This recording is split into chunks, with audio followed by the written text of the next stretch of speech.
अगला प्रश्न है, महाराज जी, खूब जोर का भजन कीर्तन करने वाली भार्या चाहता हूँ, इसका चयन मैं कैसे करूँ? हेलो। प्रभु से प्रार्थना, अच्छी बात है, अच्छी बात। और आपके जैसा दिव्य बालक। हाँ, अच्छी बात है। और आप वो अवस्था भी बता दीजिए कि मतलब देखो बच्चा, उतने वर्ष तक उसका पालन पोषण करके फिर उसे विरक्त मार्ग में वृंदावन। पहले दुल्हन तो मिले यार। देखो, प्रेमानंद जैसा तो प्रेमानंद है। भगवान अद्वितीय सबको बनाते हैं, कुछ ना कुछ फर्क रखते हैं, नहीं रखते? तो हमारे जैसा लड़का तो ये तो हम ही आए आपके यहाँ, तो तुम तो अभी इतनी अवस्था के हो। अब या तो हम मरे और फिर तुम्हारे अंश से पैदा हो, तब ये बात है। तो ये तो अब होगा नहीं, क्योंकि हमको तो जाना है श्री जी के पास, अब जन्म होना नहीं। तो अब हमारे जैसा मतलब एक भक्त समझो, भक्त पुत्र पैदा हो, लेकिन हमारे जैसा भक्त पुत्र। महाराज जी, उससे पहले पत्नी तो आ जाए, आए भार्या सुंदरो सक्कू बाई जैसी। आंग तो बहुत गुरु ऊंची है। सक्खू बाई जैसी पत्नी हो, प्रेमानंद जैसा लड़का हो, तो फिर बाप कैसा होना चाहिए? बात ये तो देख, तुम्हारी मांग तो है, जैसे नहीं मतलब हीरे का हार हो, स्वर्ण की करधनी हो, तो रकम कितनी तुम्हारे पास? बात समझ में आ रही कि नहीं? तुम्हारा साधन बल क्या है? अगर भगवान श्री कृष्ण को पुत्र रूप में नंद यशोदा ने प्राप्त किया तो उनका भजन देख लो।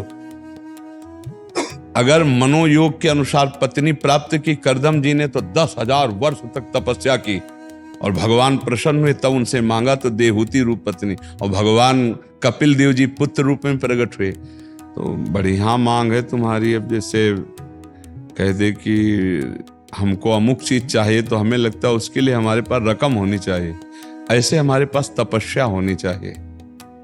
हमारे पिता ने कभी पादुका जीवन में नहीं पहनी और किसान थे।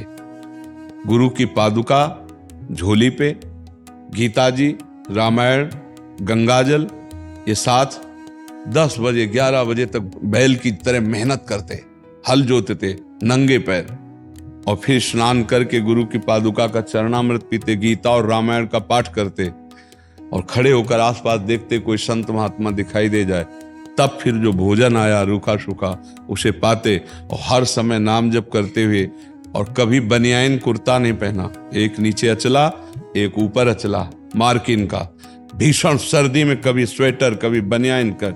ऐसे महान तपस्वी ब्रह्म ऋषि, 1 रुपया कभी बेईमानी का नहीं आ सकता, एक भी कोई अधर्माचरण घर गृहस्थी में नहीं कर सकता, मोहल्ले में प्याज लहसुन नहीं आ सकता। मतलब ऐसे पांडित्य, ऐसे भागवतिक भाव। और शाम के जब पूरा परिवार बैठता तब भागवत की चर्चा होती, सब भागवत सुनते, अपनी अपनी सैया में जाओ, 4 बजे फिर उठ के फिर शुरू भगवत कीर्तन, भगवान नाम, शंख ध्वनि, आरती, पूजा। और माता जी हर समय एक 2 खंडा का मकान था, 2 खंड का, ऊपर वाले खंड में राधा कृष्ण की मूर्ति सामने रखे और जपय में बैठी रहती हर समय। तब प्रेमानंद जन्मा उनके घर में। पूर्व का ऐसा थोड़ी कर्म, बचपन से ही भागवतिक संस्कार, भगवत। तो हम ये कहते हैं भगवान आपकी अभिलाषा पूर्ण कर सकते हैं, पर उसके लिए बहुत तपस्या होनी चाहिए। हजारों महात्माओं का सेवन पिताजी ने किया, हजारों महात्माओं का, 8-8, 10-10 महात्मा रोज आते रहते, सबका चरणोदक, सबको भोजन, सबको आने जाने की कोई दक्षिणा व्यवस्था, किसान आदमी, मेहनत की कमाई। तो उसका प्रभाव पड़ा कि हम कई लोग भगवान के मार्ग में हैं, कई, और सब ईमानदारी से तपस्या भजन करने वाले। तो संसार का ऐसा नहीं, साहब नियम संयम से केवल अपने अपने भजन मार्ग में लगने वाले। तो असंभव नहीं है, जब भगवान मिल सकते हैं तो फिर सब कुछ हो सकता है, पर उसके लिए बच्चा बहुत तपस्या चाहिए। तो ऐसा सक्खू बाई जैसी, सक्खू बाई के लिए भगवान बंध गए, नहीं बंध गए, बंद करके स्वयं अपने को बंधन में डालकर सक्खू बाई बनकर उनके पति की सेवा, सक्खू बाई को मुक्त कर दिया। भगवान मुक्त बंधन में बंध गए और भक्त बंधा उसको मुक्त कर दिया। हमें लगता है तुम बच्चा थोड़ा सा ऐसी भावना करो कि भगवान कृपा करें और हमारे अनुकूल पत्नी दे दे, कोई भगवत भक्त पुत्र मिल जाए, ये बढ़िया है, ऐसा भाव करो। और हमारे अंदर सामर्थ्य नहीं तो फिर आशा मात्र से तो नहीं मिल जाएंगे, नहीं एक आशा करो आपको बाजार में जाके, तो वहां आपको पैसा चाहिए। ऐसे ही संसार में सच्ची मानना, बिना भजन और पुण्य के बिना कुछ नहीं मिलने वाला। जैसे जो लोग पाप कर्म कर रहे हैं, छीना झपटी कर रहे हैं और खूब धन एकत्रित कर रहे हैं, तो उनका पुण्य नष्ट हो रहा है। और जिस दिन पुण्य नष्ट हो गया तो सब एकत्रित किया भस्म हो जाएगा, देख लेना, सब नष्ट हो जाएगा पुण्य के कारण से। तो पुण्य का सारा खेल है। तो हमें लगता है खूब नाम जप करो। नाम जप करते हो? हाँ, खूब नाम जप करो। और भगवान से यार हमें लगता है दुल्हन मांगने की जगह भगवान को ना मांग ले है यार, फिर मतलब घुमा के जाने से अच्छा है भगवान को मांग ले कि आप ही मिल जाओ। तो भगवान को हमें लगता है सीधे उन्हीं से मांग करनी चाहिए और उन्हीं से कहे कि आपको पता है कौन भक्त कैसा है, आप आ जाओ हमारे भावना की पूर्ति के लिए। भगवान बड़े कृपालु हैं। देखो देवकी वसुदेव जी के यहाँ, दशरथ कौशल्या जी के यहाँ भगवान ही तो पुत्र रूप में। उन्होंने कहा आप जैसा पुत्र मिले, तो उन्होंने कहा हमारे जैसा तो हम ही हैं। भगवान सबको अद्वितीय बनाते हैं। भगवान की हम संतान हैं, कुछ न कुछ फर्क मिलेगा, दिमागी फर्क, रूप में फर्क, चाल में फर्क, सोच में कुछ न अद्वितीय मिलेगा। सबको अद्वितीय मिलेगा नहीं, एक जैसा नहीं मिलेगा। कुछ एक जैसे मिलेंगे, कुछ वस्तु है, लेकिन कुछ भेद होगा, क्योंकि भगवान अद्वितीय है तो उनकी रचना भी बड़ी अद्वितीय है। कुछ न कुछ फर्क रहेगा, सब एक जैसे नहीं, उनमें स्वभाव में अंतर होगा, उनकी चेष्टा में अंतर होगा। पर बहुत जोर का भाई प्रश्न रहा। अब याद रखेंगे कि सखू बाई जैसी पत्नी मिले और प्रेमानंद जैसा पुत्र मिले, पर पिता कैसा होना चाहिए इसमें? तीनों चीजें तुमने माता और पुत्र की बात कही, पिता कैसे होना चाहिए? राधा नाम जप करना, राधा नाम जप करो, डट के जप करो, डट के जप करो, कोई बात दुर्लभ नहीं। लेकिन मतलब अभी संसार में ये हो गया है प्रभु जी की मतलब एक माँ जो है मतलब कि 4 बच्चों का पोषण कर सकती है, लेकिन 4 बच्चे मिलके एक माँ को पोषण नहीं कर सकते। इसलिए हम चाहते हैं कि थोड़ी भक्ता मिले, बस, और कोई डिमांड नहीं। थोड़ी भक्ता मिले ये तो चल जाता। आपने बहुत ऊंची बात कह दी ना। भावना करे तो थोड़ा सम्माननीय भावना करे। क्या भगवान मैं जैसा नीच अदम हूं, मेरे अनुसार कोई, मेरे मनोयोग के अनुसार पत्नी मिल जाए, और भगवान कोई ऐसा राष्ट्र भक्त, भगवत भक्त पुत्र के संयोग प्राप्त हो, तब तो बढ़िया बात। आपने बहुत हाई क्वालिटी की बात मांग करे तो चाह बहुत ऊंची कर दी, और माल पानी है नहीं आपके पास। तो ऐसा नहीं कि एक से एक तपस्विनी, एक से एक जितेंद्रीय साध्वी है। भगवान कृपा करे तो ऐसा भी संग मिल सकता है, पर बहुत सावधान होकर पहले खुद को तैयार करो ना। अच्छी आशा रखो, नाम जप करो, थोड़ा दंड बैठक मारो। करते हो कुछ व्यायाम? महाराज जी जब से सुना मतलब अभी फिलहाल 10-15 दिन से, तो मतलब कि सुबह 4 बजे उठता हूँ, उसके बाद वज्रासन में तांबे के पात्र में रखे आज ऐसा बताया गया है। हाँ, थोड़ा व्यायाम करते हो? अब शुरू किया है? व्यायाम शुरू किया, 10-15 मिनट करता हूँ पहले। अच्छा, अगर बताओ दुल्हन ना मिले तो क्या करोगे फिर? तो फिर बाबा जी बनेंगे। अगर मांस मछली भी खाएगी तो नहीं करेंगे साथ। मांस मछली भी खाएगी, लहसुन प्याज भी खाएगी। वैसे आजकल जो दुल्हन तुम मांग रहे हो, भगवान ब्रह्मा जी कोई नई रचना करे हो तो हमें नहीं लगता लई तो बहुत कठिन लई।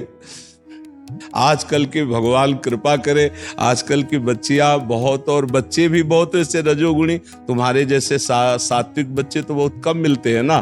तो भगवान से प्रार्थना करो, भजन करो, और अगर ब्याह ना हो तो बढ़िया बात सोचे हो, फिर भगवान के मार्ग में स्वयं चल दे, स्वयं प्रेमानंद बन जाए, प्रेमानंद में मगन हो जाए। इच्छा भी नहीं है ब्याह करने की, माता की थोड़ी चाह है, इसलिए थोड़ी इच्छा नहीं है इसकी। माता पिता चाह रहे हैं कि नहीं, माता चाह रहे हैं, पिता का ध्यान। पिता का शरीर पूरा होगा। कै भाई हो?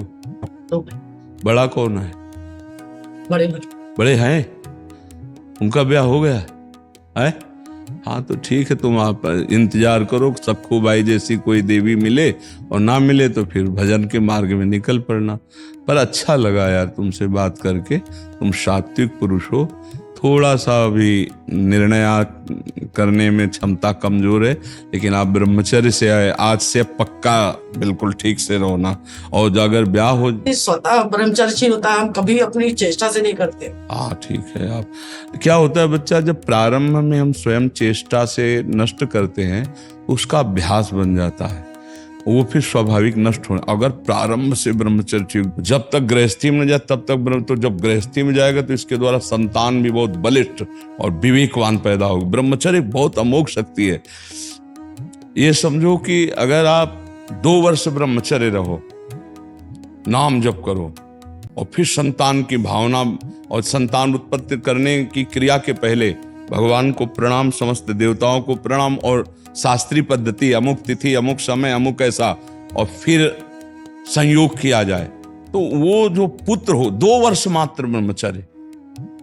फिर यहाँ तो गर्भस्थ शिशु हो जाने पर भी ब्रह्मचर्य नहीं रहते, तो इसीलिए वो आचरण विहीन संतानें होती। इसका बड़ा प्रयोग का जो शास्त्रीय पद्धतियां हैं, इनका बड़ा बल है। जिस समय भगवान कश्यप जी ने ब्रह्मचर्य धारण करके और विनता और कद्रु पर, तो विनता से गरुण भगवान पैदा हुए, अरुण भगवान पैदा हुए, 2 पुत्र, जो अरुण जी सूर्य के सारथी और गरुण जी हरि के वाहन, और कद्रु से भगवान शेष जी पैदा हुए, वासुकी जी पैदा हुए। ये देखो ब्रह्मचर्य का चमत्कार। वो ऐसे नहीं, जब संतान प्रकट करते थे तो बहुत वर्ष ब्रह्मचर्य रह के तप करके तब फिर संतान प्रकट करते थे। अब जैसे गंदे आचरण, गंदा पेय पदार्थ पे, गंदी भावनाएं, तो वैसे संतानें होती। अगर वास्तविक अपने जीवन में अपनी संतान की उन्नति चाहे तो कुछ समय तक ब्रह्मचर्य रह करके तब ऐसा, और जब गर्भ में बालक आ जाए, ये पता चल जाए गर्भ, तो कभी संयोग ना करे। फिर भगवान नाम कीर्तन, खान पान साथ, तो उस बालक में, गर्भस्थ शिशु में भक्ति के परमाणु आ जाएंगे, और वो चाहे राष्ट्र भक्त बने, चाहे भगवत भक्त बने, वो नाम रोशन करेगा। अब आजकल वासनाओं से सब खेल हो रहे हैं, तो इसीलिए संतानों में वो ओज, तेज, वो संयम नहीं पाया जाता। ब्रह्मचर्य बहुत बड़ी तपस्या है, बहुत बड़ा जीवन है, जिसको लोग समझ नहीं रहे। छोटे छोटे बच्चे ब्रह्मचर्य की हानि कर रहे हैं। ब्रह्मचर्य को बहुत संभालना चाहिए। मोबाइल से के दोषों से बचना चाहिए, गंदे दोष करेंगे तो उससे हानि हो जाती है। ठीक है बच्चा, नाम जप करो, थोड़ा दंड बैठक मारो, और अपने अच्छे भाव से रहो, और इंतजार करो जब ऐसा कोई संयोग बन जाए। 26 के हो, कई साल इंतजार करोगे? 36 तक। 36 तक देख लो भाई, अगर जिंदा रहे तो 36 के बाद फिर मिल लेना। नहीं आप ठीक है, आगे